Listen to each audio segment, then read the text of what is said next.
Another day, another basketball stories na naman ang pagkukwentuhan natin. At ngayon nga ay pag-uusapan natin ang balitang pagkatalo ng Boston Celtics at ang balitang ready na nga na po si LeBron James na siguraduhin ang Game 5 laban sa Houston Rockets. May tsansa na nga po sana ang Boston Celtics na tapusin na sa loob ng kanilang home court ang kanilang serye laban sa Philadelphia 76ers sa kanilang Game 5. Nagkaroon rin naman nga po sila dito ng magandang start matapos silang maagang makalamang. Ngunit sa kasamaang palad ay natalo para naman nga po sila dito sa score na 113-97 dahil sa bigla na lang paglamya ng kanilang opensa pagdating ng fourth quarter kung saan nakapagtala lang naman nga po sila ng 11 points dito. Literal nga po na nag-choke pa sa Game 5 ang Boston Celtics dahil bukod nga po kina Jason Tatum na nakapagtala ng 24 points at si Jaylen Brown na kumuha ng 22 points ay wala na nga po silang iba pang player ang nag-step up sa kanilang bakbakan.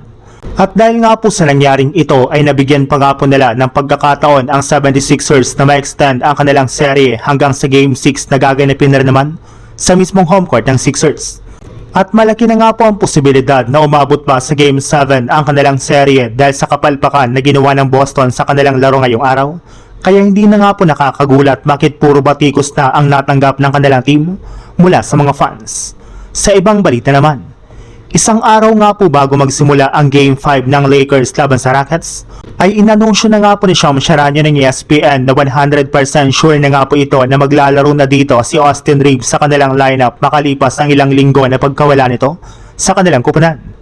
Maayos na rin naman nga po ang kalagayan ng batang player ng Lakers since nakakasama na rin naman nga po siya sa mga ginagawa nilang 5v5 practice ng mga nagdaang araw.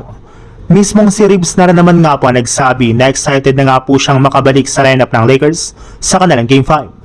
At kasabay nga po ng pagbabalik ni Austin Reeves, ay sinabi na nga po ni LeBron na masaya nga na po siya sa nangyaring ito dahil magiging malaking tulong nga po si AR para mapalakas pang lalo ang kanilang opensa.